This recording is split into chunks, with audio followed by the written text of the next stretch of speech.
fixed carrier H furnace.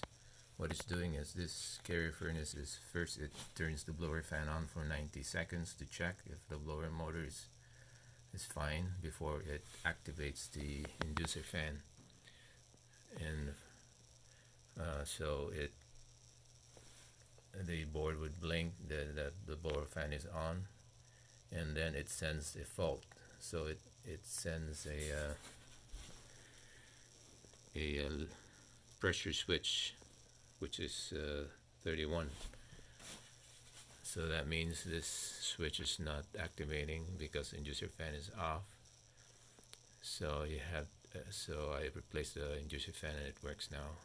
Inducer fan comes in different sizes. So what I did is my friend cut off the shaft because it's very hard to take off the fan, and then put it together using the same housing, and it fixed it.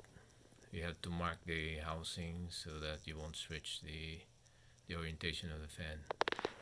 Bye.